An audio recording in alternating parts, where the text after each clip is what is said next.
Pernah nggak sih kalian jalan di hutan dan ngerasa ada yang beda banget? Kayak ada kekuatan gaib dan misteri di balik pohon-pohonnya yang rimbun. Nah, di Indonesia kita punya Alas Purwo, hutan di ujung timur Pulau Jawa yang terkenal karena auranya yang mistis banget. Katanya, Alas Purwo ini bukan hutan biasa loh. Dari dulu, tempat ini udah jadi sumber cerita-cerita mistis, legenda, dan mitos yang bikin bulu merinding. Konon, Alas Purwo ini adalah pintu masuk ke kerajaan gaib dan tempat tinggalnya makhluk halus. Serem juga ya. Tapi tenang guys, di video kali ini kita bakal ngebahas tentang Alas Purwo lebih dalam lagi. Gimana sejarahnya, mitos apa aja yang beredar, sampai cerita-cerita mistis yang bikin merinding disco. Penasaran kan? Yuk kita simak sama-sama. Oke guys, kita mulai dari kepercayaan yang paling terkenal di Alas Purwo. Masyarakat sekitar percaya banget kalau Alas Purwo itu adalah tempat kelahiran Sang Hyang Widhi, Tuhan yang Maha Esa dalam kepercayaan Hindu. Bayangin, tempat yang dianggap suci dan sakral kayak gitu, pasti auranya beda banget kan? Nah, karena dianggap sebagai tempat suci, banyak yang percaya kalau Alas Purwo itu juga jadi tempat berkumpulnya para lelembut dan makhluk gaib. Mereka tinggal di sini dan menjaga kesucian Alas Purwo. Jadi nggak heran deh kalau banyak banget cerita-cerita mistis yang beredar di masyarakat tentang Alas Purwo. Salah satu cerita yang paling terkenal adalah tentang kerajaan gaib yang katanya ada di dalam hutan. Katanya, kerajaan ini dipimpin oleh Raja Jin yang sangat sakti dan ditakuti oleh seluruh makhluk gaib di Alas Purwo. Serem banget kan? Tapi meskipun begitu, kerajaan gaib ini dipercaya nggak akan mengganggu manusia, selama manusia juga nggak mengganggu mereka. Nah, buat kalian yang penasaran dan pengen ngerasain langsung gimana aura mistis di Alas Purwo, ada beberapa tempat yang bisa kalian kunjungi nih. Salah satunya adalah Goa Istana, gua yang dipercaya sebagai pintu masuk ke kerajaan gaib. Tapi ingat ya guys, kalau kalian berkunjung ke Alas Purwo, harus tetap jaga sikap dan perilaku. Jangan sampai ngelakuin hal yang dilarang atau mengganggu ketenangan tempat ini. Karena siapa tahu, kita nggak sendirian di sana. Pernah dengar mitos kalau lagi di hutan, jangan sekali-kali nengok ke belakang kalau dengar suara aneh? Nah, di Alas Purwo, mitos ini bukan sekadar mitos guys. Masyarakat sekitar percaya banget kalau ada suara-suara misterius yang sengaja manggil-manggil nama kita di dalam hutan. Katanya sih, suara-suara ini berasal dari makhluk gaib yang pengen menyesatkan manusia.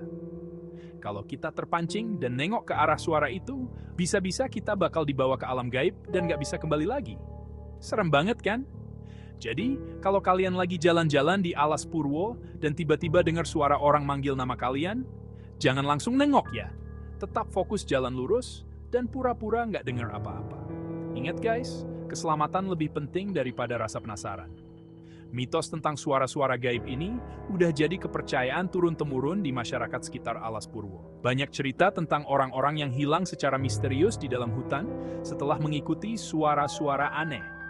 Sampai sekarang, mitos ini masih menjadi misteri dan bikin banyak orang penasaran. Apakah suara-suara itu benar-benar ada? Atau hanya sugesti belaka? Gak ada yang tahu pasti. Yang pasti, kita harus tetap waspada dan gak boleh lengah kalau lagi berada di tempat-tempat yang masih kental dengan nuansa mistis, seperti Alas Purwo ini. Selalu berdoa dan minta perlindungan sama Yang Maha Kuasa, agar terhindar dari hal-hal yang gak diinginkan. Nah, selain cerita-cerita mistis tentang kerajaan gaib dan suara-suara misterius, Alas Purwo juga punya kisah yang gak kalah menarik, yaitu tentang pertemuan dua dunia antara Nyi Roro Kidul, penguasa Laut Selatan, dengan Presiden Soekarno, presiden pertama Indonesia. Kalian pasti udah gak asing lagi kan dengan cerita yang satu ini? Konon katanya pertemuan ini terjadi di Gua Istana, gua yang sama yang kita bahas di bagian sebelumnya. Gua ini memang terkenal angker dan dipercaya sebagai tempat pertemuan antara dunia manusia dengan dunia gaib. Ceritanya, Presiden Soekarno tertarik dengan Alas Purwo. Beliau mendengar banyak cerita tentang keangkeran dan kemistisan hutan ini, sehingga membuatnya penasaran, ingin membuktikannya sendiri. Suatu hari, Presiden Soekarno memutuskan untuk mengunjungi Alas Purwo dan bermeditasi di Gua Istana. Di dalam gua yang gelap dan sunyi itu, beliau fokus bermeditasi, memohon petunjuk dan kekuatan untuk memimpin Indonesia. Tiba-tiba, muncul sesosok wanita cantik berbaju hijau dengan mahkota di kepalanya. Wanita itu tidak lain adalah Nyi Roro Kidul. Kehadirannya sangat kuat dan penuh wibawa, membuat Presiden Soekarno terkejut sekaligus takjub. Nyi Roro Kidul kemudian menyampaikan pesan kepada Presiden Soekarno, memintanya untuk menjaga kelestarian alam Indonesia, termasuk Alas Purwo. Sebagai balasannya, Nyi Roro Kidul berjanji akan membantu melindungi Indonesia dari segala mara bahaya. Pertemuan singkat, namun penuh makna ini kemudian menjadi legenda yang terus diceritakan turun-temurun. Benar atau tidaknya cerita ini, kita nggak pernah tahu pasti. Yang pasti, cerita ini semakin menambah kuat aura mistis dan daya tarik Alas Purwo di mata masyarakat. Siapa yang nggak tahu keris? Senjata tradisional Indonesia yang syarat akan nilai-nilai budaya dan sejarah. Nah, di Alas Purwo, ada sebuah legenda tentang keris pusaka yang sangat terkenal. Namanya keris pusaka Sumelang Gandring. Keris ini bukan keris sembarangan, guys. Konon katanya, keris ini dibuat oleh seorang empu sakti bernama Empu Gandring atas permintaan Ken Arok, pendiri kerajaan Singasari. Tapi sayangnya, proses pembuatan keris ini diwarnai dengan dendam dan pertumpahan darah. Empu Gandring yang merasa dipaksa mengerjakan keris dalam waktu singkat, akhirnya menaruh dendam kepada Ken Arok. Ia mengutuk keris buatannya itu akan meminta tumbal nyawa, termasuk nyawa Ken Arok sendiri. Dan benar saja, kutukan Empu Gandring menjadi kenyataan. Keris pusaka Sumelang Gandring menelan banyak korban jiwa, termasuk Ken Arok dan beberapa keturunannya. Keris ini pun menjadi simbol perebutan kekuasaan yang penuh intrik dan pertumpahan darah. Sampai sekarang, keberadaan keris pusaka Sumelang Gandring masih menjadi misteri. Ada yang bilang keris ini disembunyikan di tempat yang aman.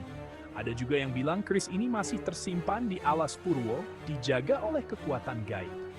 Terlepas dari benar atau tidaknya legenda ini, keris pusaka Sumelang Gandring mengajarkan kita tentang bagaimana ambisi dan keserakahan bisa menghancurkan diri sendiri. Gimana guys? Seru kan cerita-cerita tentang Alas Purwo? Mulai dari kerajaan gaib, bisikan misterius, pertemuan Nyi Roro Kidul, dan Presiden Soekarno, sampai legenda keris pusaka Sumelang Gandring. Semua itu hanyalah sebagian kecil dari sekian banyak kisah mistis yang menyelimuti Alas Purwo. Tapi ingat ya guys, di balik semua cerita mistis itu, Alas Purwo adalah tempat yang sakral dan harus kita jaga kelestariannya. Keindahan alamnya, keanekaragaman hayatinya, dan nilai-nilai budayanya adalah warisan berharga yang harus kita lestarikan untuk generasi mendatang. Jadi, kalau kalian punya kesempatan berkunjung ke Alas Purwo, nikmati keindahannya, hargai budayanya, dan jaga kesuciannya. Siapa tahu, kalian bisa merasakan sendiri energi mistis dan keajaiban yang menyelimuti hutan ini. Siapa tahu, mitos-mitos itu benar adanya.